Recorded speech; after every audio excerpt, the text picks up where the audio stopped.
Hey, Susan, what happened? My husband, David, finally arrived at my hospital room where I was recovering from my miscarriage. He glanced at me and muttered. Oh, again. Then he clicked his tongue in annoyance. When he saw my brother, Ryan, who had rushed to my side, he asked, So, who's this guy? Did you bring a man here? Ryan, unperturbed by David's attitude, calmly said, Hey, there's a woman covered in blood with long curly hair trying to hug you from behind. Do you know her? What? What are you talking about? David looked at Ryan in shock. Yeah, she's wearing a large light green, a peridot ring on her right ring finger.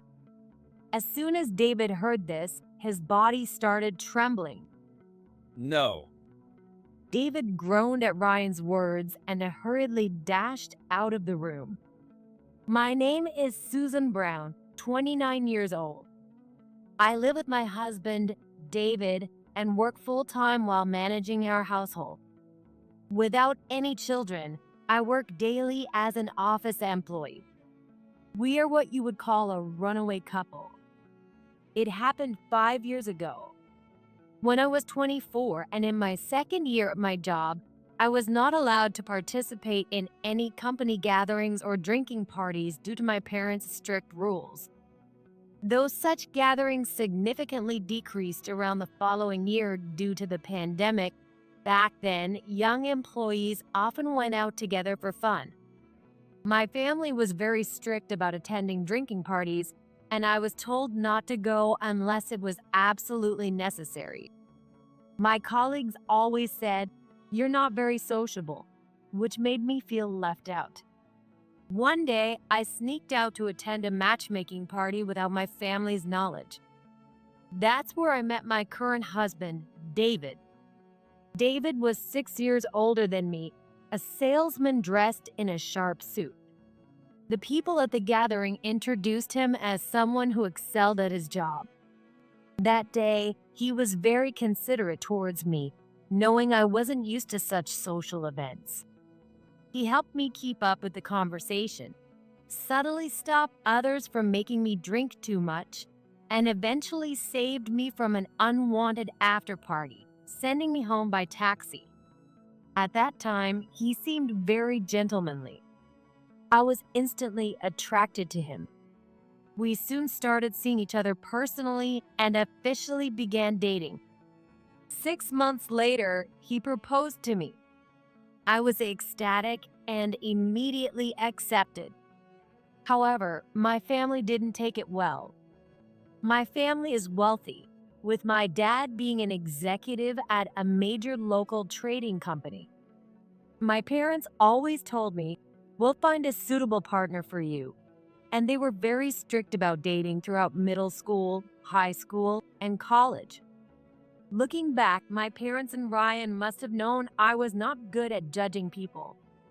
Ryan always said, I'm not going to stop you from being with someone you like, unlike our parents. But at least let me meet him. my brother Ryan, who is 10 years older, has always been my most reliable confidant. Despite how reliable Ryan was, I hesitated to introduce David to him at that time. Ryan's piercing gaze seemed to see through everything, which scared me back then. Rebelling against my parents and avoiding Ryan's sad eyes, we decided to elope. I moved into David's apartment first, which caused him to be harassed by his boss at his then current job. My dad's company was a client of his company. Back then, we were on cloud nine. We decided to quit our jobs and move to another state together. So we both left our companies and moved out of state. And that's when we registered our marriage there. Looking back now, that might have been our happiest time. Because right after we moved, David's attitude towards me started to change. It was an older, cheaper, and smaller apartment than the one he had lived in before. We started living there together, but suddenly David told me, I have to work even harder from now on, so you'll have to handle all the housework. "Okay, then I'll be a housewife." I started to say, but David interrupted me. Oh, of course, you'll still work full time like you did before. He said it like it was the most natural thing in the world. Your job is much easier than mine, isn't it? So it's only fair you handle the housework too. I couldn't argue with him. My earnings were nowhere near David's. David found another sales job at our new location, and I found a new job too. However, my new job didn't pay me well or treat me well. The only difference was that most of the women at my new workplace were a bit older and more caring towards me compared to my previous job. Every day, I had to do the shopping on my way home, manage the housework, and adjust to the new routine. Back when I moved into David's apartment, he didn't let me clean because of his obsession with his decor. He was also a good cook and often had meals prepared while I was asleep. But after we moved, he stopped doing any of that and left everything to me, harshly criticizing me if things weren't up to his standards. Hey, there's dust here. Sorry, I didn't notice. You missed it last time too. Don't think someone else is going to clean up after you forever. Got it. I just nodded in agreement. What he's saying is reasonable, I thought at the time. At home, I knew how to cook, clean, and do laundry, but I didn't have to do much of it. Now I had to do everything, not just for myself, but for him too. And if it wasn't good enough for him, he'd criticize me harshly, making it impossible for me to relax. Moreover, he pressured me for intimacy even when I was exhausted. Sorry, I'm tired today. But David didn't listen to me at all. Eventually, when he was unhappy with my refusal, he started going out at night more often. Oh, this is my fault, I kept thinking at the time, because it was true. David, who had been a top salesman at a good company, had to leave his job and move to a small apartment because of me. So I had to make it up to him. I convinced myself of that. I pushed myself to work hard and manage the housework, waiting for my often absent husband's return. Around our second wedding anniversary, I got pregnant. But I miscarried before I even realized I was pregnant. Even David was shocked at that time, immediately calling an ambulance and staying by my side, looking worried for a while. At that moment, I thought David's fading love for me had returned. But it was just an illusion. After I was discharged from the hospital and started working again, David began dipping into our joint savings. I don't remember when I noticed, but one day I decided to check the bank account and saw our balance was rapidly decreasing. "What have you been spending money on lately?" I nervously asked David about our joint savings. It's none of your business, right? Do you have a problem with what I do? But this account is our joint savings. There might be another emergency like my sudden hospitalization, and the same could happen to you too, right? Yeah, but that's because you had a miscarriage on your own. When I heard those words, I couldn't understand what he meant for a moment. What do you mean, a miscarriage? I was lost our baby. But it was your body that did it, right? I was at a loss for words. And we can always have another child in the future. Stop bringing up depressing topics. And with that, he went back to his usual routine. Can I have another one? I asked myself. No, the child I lost can't be replaced by anyone else. Even if I have another child, it will be a different one. That's when I started to feel distrust towards David for the first time. Another 2 years passed, and I got pregnant again.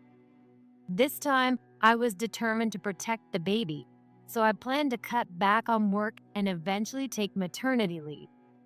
However, it was hard to find the right time to discuss my pregnancy with David. He was often away on business trips at that time, but I knew those trips were a lie. When I tried to inform his company about my pregnancy and asked about his business trip, Business trip? David's boss asked me in a puzzled voice. I didn't send him on a trip. He told me he had to take leave for a family memorial service. Didn't you know? Oh, I must have remembered wrong. Please don't tell him I asked. It was a misunderstanding. I ended the call, but I felt completely drained. What on earth? How could he use such an excuse to take leave? Now that I knew he wasn't on a business trip, I tried to keep up the conversation without letting it show. If the company found out he lied, David would surely get scolded. And if that happened, he would blame me, get angry, and might even become violent. That was the last thing I wanted. I had to avoid that at all costs. If that happened, I might lose my second baby as well. I kept silent. When my morning sickness got worse, I finally told David I was pregnant. Oh, so we're adding another money sucker, huh? He grumbled. Even though I had started to distrust him, I couldn't believe he said that. No matter how bad things were, I didn't think he would say something like that. No, that's not right. I didn't want to believe it. By then, I already knew our joint savings account was nearly empty. After the first miscarriage, I had been saving up for the next childbirth expenses. But because of my growing distrust, I had also been slowly setting aside money in a separate account. When I saw that our joint account was almost empty, I resolved to use my own savings. Of course, I kept this a secret from David. If he found out, it was clear he would immediately threaten me to hand it over and take the money. The only place I could find some peace was, surprisingly, at work. Sometimes, my older female colleagues would worry about me. You don't look well. Are you okay? Are you tired? They often cared about me. At first, I would say I'm fine and continue working. Having worked at my current company for over 4 years, I can say that while the salary isn't high, but I get along very well with my colleagues. That's why I continued working there even longer than at my first job. And this time, my colleagues were much happier about my pregnancy than David was.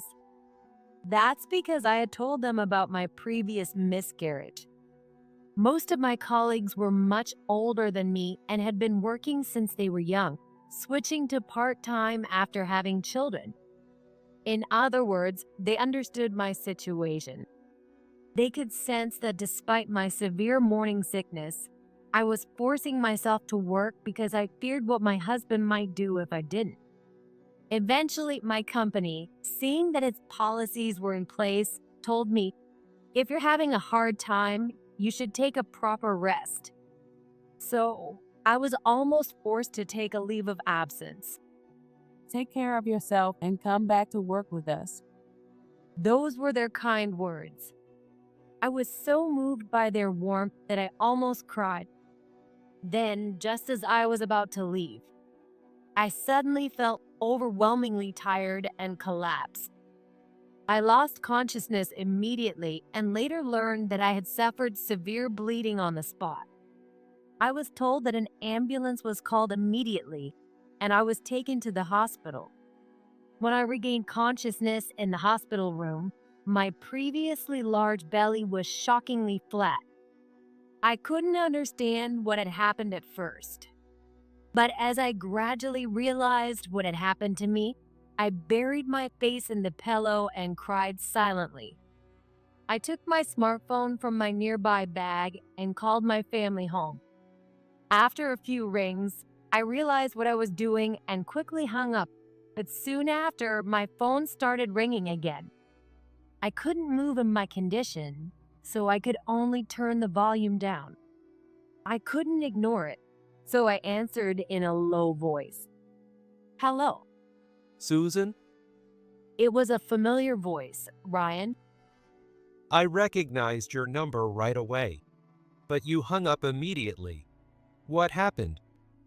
Unable to hold back my sobs, I slowly told Ryan over the phone that I had lost my second baby. Ryan just listened quietly. When I calmed down, Ryan spoke slowly. You've been through something tough, haven't you? Ryan is still the kind person he always was. Where are you now? Sorry, I'm at the hospital. I can't move. I'm in bed. I understand. It's not good to talk on the phone, so I'll come to you right away. Where are you? I told him the name of the hospital. I had heard it from the nurse when I woke up. I also mentioned that it was relatively close by in the next state. Got it. Wait a little. I'll be there soon. Hearing Ryan's voice for the first time in 5 years still gave me a sense of relief. I wondered how he was doing now. Since we had lost contact, I worried if I might be intruding if he was married. These thoughts kept swirling in my mind. A few hours later, Ryan arrived at my hospital room. Apparently, it was a shared room, but there weren't many people around. So, when Ryan entered the room, I managed to cry while still lying down. Ryan. What happened? Then I started sobbing as I recounted everything that had led up to this moment. This time, I tried to be careful with my pregnancy, especially after what happened last time. Maybe I felt relieved because I knew I could take a break, or maybe all the accumulated fatigue finally caught up with me. Whatever the reason, my body had reached its limit. The life that was supposed to be there was gone. You've been through a lot. Ryan said as he stroked my hair. By the way, where is he? Haven't you contacted him yet? I shook my head. I heard from the hospital staff that they contacted his company. So I've been waiting, but he hasn't come yet. But you know, I'm very angry. I'm sorry, I started to say. No, not about that. It's that you didn't introduce him to me first. That's because. Just as I was about to explain, the hospital room door opened again. Hey, Susan, what happened? It was David who arrived. He glanced at me and muttered. Oh, you did it again. Then he clicked his tongue in annoyance. So, who is this guy? Did you bring a man here? No, that's not it. This is my brother Ryan. Just as I was about to say that, Hey, you. Ryan stared at David, slightly furrowing his brows. What? Do you have a problem with me? No, Ryan squinted. but there's a woman with long curly hair covered in blood trying to hug you from behind. Do you know her? He said calmly to David. What? What are you talking about? David looked at Ryan in shock. Ryan pointed at David. I mean her. She's wearing a large, light green, a peridot ring on her right ring finger. Ryan's words were casual, as if he were talking about the weather. But as soon as David heard that, his body started trembling. It seemed he finally understood what was being said. What are you talking about? David asked loudly, disregarding the situation. Please keep your voice down. This is a hospital, and I'm just telling you what I see. Oh, right. Her curly hair is quite tight, and it looks even tighter because it's wet. She seems a bit younger than Susan, maybe a college student. What are you saying? That woman is clinging to your neck, with bright red lips turned up in a smile. Ryan mimicked the woman's movements, causing David to shudder. No. What are you saying? That's nonsense. I'm just describing what I see. I don't know or care who she is to you. No. At Ryan's words, David groaned and hurriedly ran out of the room. What did you see this time? Yeah, just like I said. Anyway, I'll make a call outside. Wait here. Ryan said that and left the hospital room. So that's what he saw. I let out a big sigh. Before we got married, I didn't want Ryan to meet David because of Ryan's sensitivity or sixth sense, or whatever you might call it. It's been that way since we were kids.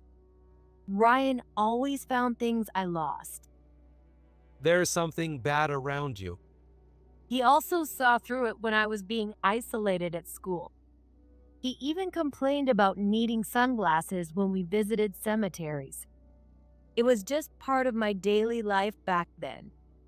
I was afraid of what Ryan might say if he saw David, who was already opposed by the whole family. Ryan sees through everything. So you could say that I ran to a place where Ryan's gaze couldn't reach. Of course, that wasn't the only reason. Eventually, Ryan came back. Sorry for the wait. Who did you call? I'll tell you later. Then, with a serious expression, Ryan turned to me and asked, Do you really want to continue with him? I stayed silent. I kept gripping and releasing the blanket cover. It's hard for you, right? Come back home. Well, won't it be a problem for you, Ryan? If I returned, it would be to my parents' home. And it's Ryan who will inherit the family home.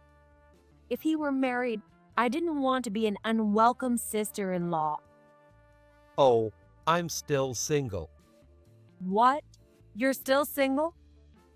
Yeah, because of this ability, it's hard to find someone genuine. Being able to see those things isn't just convenient. When I walked into this room, I immediately knew you weren't happy. There was a dark cloud around you. A dark cloud? Remember back in the day when you were falsely accused and your classmates avoided you? There's a similar dark presence around you now. You don't seem happy at all. Hearing this, tears started falling from my eyes again. Yeah. I nodded deeply. I can't take it anymore. I want a divorce. I thought having a child would make things better, but it wouldn't have. Yeah, your baby probably helped you realize that staying was a mistake. So, come back home. I'll handle him. Handle him? I wiped my tears and tilted my head. You'll see soon. Ryan said firmly. After I was discharged, I returned to my parents' home. My parents seemed very surprised to see me after so long. They might have wanted to scold me for eloping, but they were more shocked by how thin and gaunt I had become. You really went through a lot. My mom said this as she hugged me. You've learned a lot in your life. My dad told me that. Since I needed some time to recover, I submitted a request for a long-term leave of absence from my job.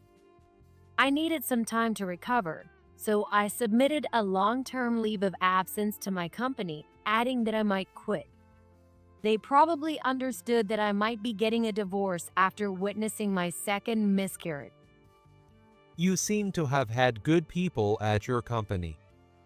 Ryan observed as he watched my responses. Yes, it was the only place I felt at peace. I finally realized that I could never truly relax at home. A few days later, David came to my parents' house. I'm sorry, but I know Susan is in there. Please let me see her.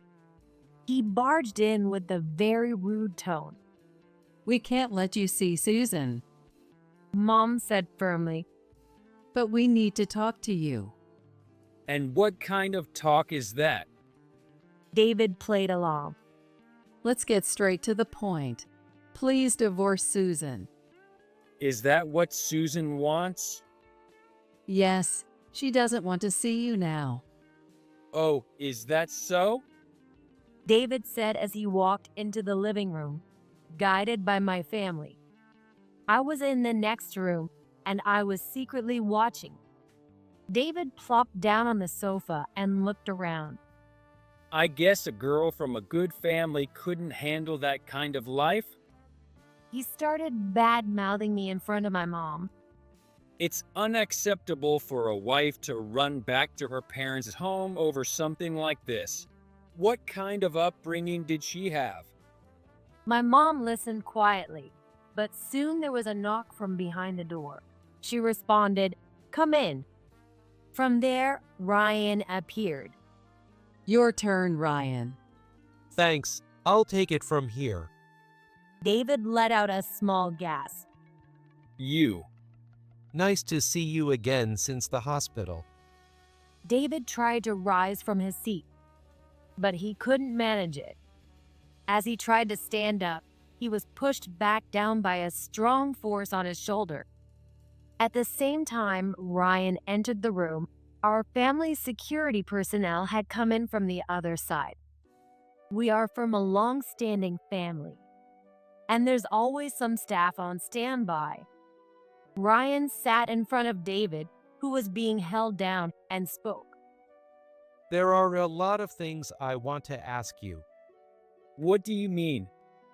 Ryan glanced and pointed his finger at the side of David, who was being held down. Today, the woman is clinging to your side. The same one as before. What are you talking about? Do you know this person? Ryan said that, and then he took out a picture of a woman in front of David, placing several photos on the table. David gasped again. How did you? David started, but then stopped. No, I don't know her. He tried to deny it, but it was too late. Really? You don't know her? But I can see that woman's arms, whether from behind or the side, slowly tightening around your neck. And you haven't even noticed, have you? I told you, I don't know what you're talking about. Well, I can see things that others can't. But I know that just seeing her isn't proof of what you did to her. So I had my people look into it. I asked if anyone knew a person like this. Ryan showed a drawing from his sketchbook. It's useful to explain things that aren't visible to normal people. So, in other words, he can draw to some extent. I had also seen his drawing. A woman with long, wavy, blood-soaked hair with a terrifying expression that was both resentful and smiling, clinging to David. Not only that. When Ryan explained her wet hair, I asked, "What do you mean?" Well, she's probably not alive anymore. Ryan said casually. For Ryan, seeing such things was a part of life, though it had caused him trouble when he was younger. When he was little, I struggled because of this condition, but now he had come to terms with it and managed it well. Ryan continued to address David. From what we found out, this woman is currently missing, isn't she?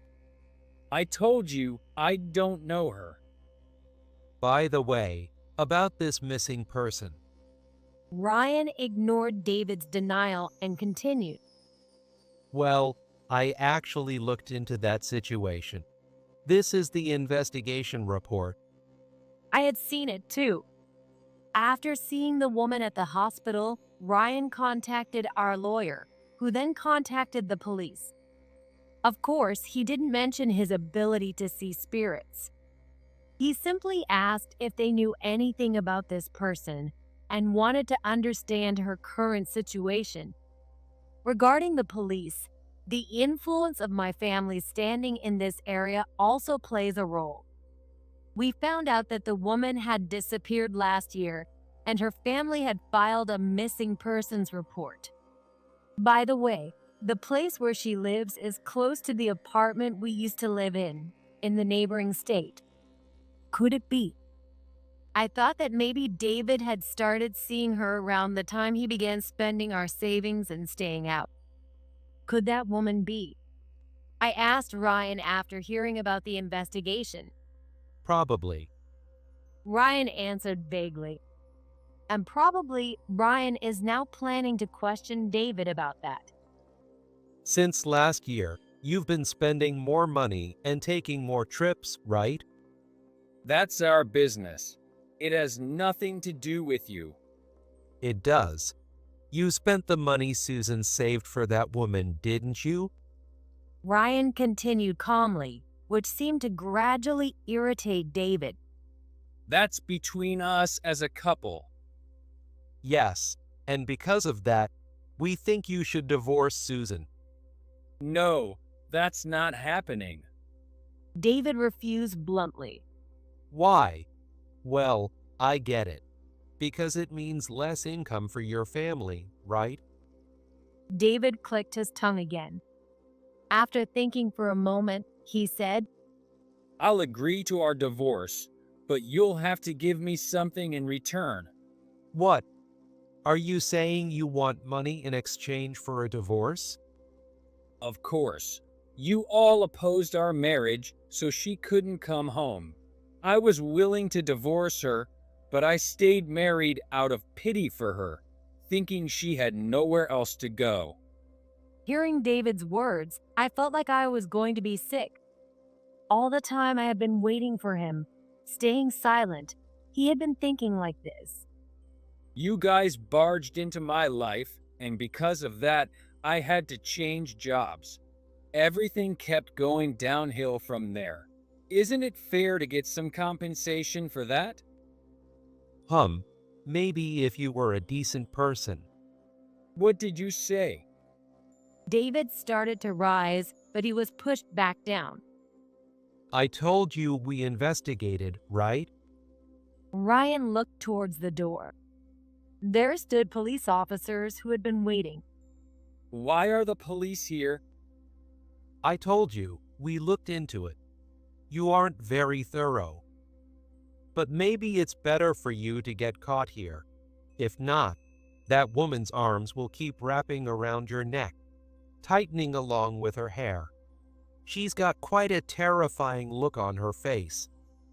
What do you mean? Ryan glanced to the side and nodded a few times before speaking. Oh, this peridot is fake. She realized it during a trip and confronted you, didn't she? And you lost your temper. Shut up. Whether it was real or fake, she was happy when I gave it to her. Ryan's probing had hit the mark. The waiting police officer smoothly raised his badge and said, seizing the opportunity, Excuse me, we have some questions regarding the disappearance and possible murder of Mary Taylor. Please come with us. Our security personnel released David and handed him over to the police. I finally felt like I could breathe. And then I slowly entered the room. Susan, you heard everything? I won't agree to a divorce. Even if you say that, I've already made up my mind. You never took the miscarriages seriously. Both times, David barely glanced at my deflated belly.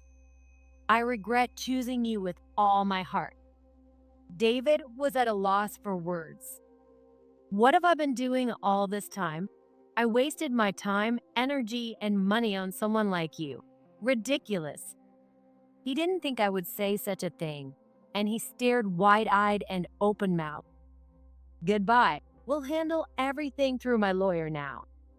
Wait, Susan, hold on. Let's go.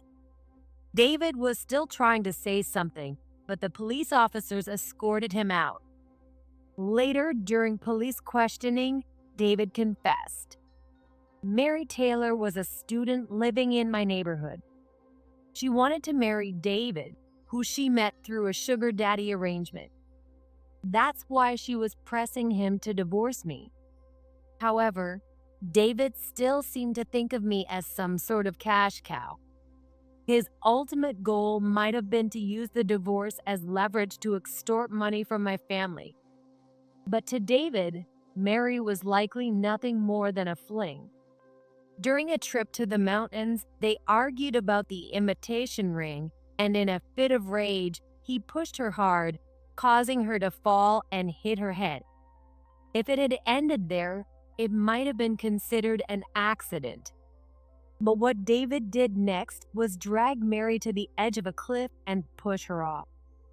Because the area was outside the police's initial search scope, Mary's disappearance remained unsolved. Thanks to David's confession, her body was found in a mountain stream, covered in grass. David was arrested again, and it was certain he would serve time in prison. Through my lawyer, I got him to sign the divorce papers, and I was finally free. I'm off now. Take care. Do your best. With my mom's encouraging words behind me, I took my first step toward my new workplace. For a while, I took a complete break from my previous job to rest my mind and body and return to my parents' home. After my health and emotions stabilized, I began job hunting. The 5 years of living on my own might have toughened me up a bit. I like to think I'm more resilient now than I was during my first office job. However, I'm not eager to get married again anytime soon. And considering I lost 2 children, I want to stay away from marriage and pregnancy for a while. Ryan is also waiting for the dark cloud around me to clear and for a more peaceful atmosphere to settle in.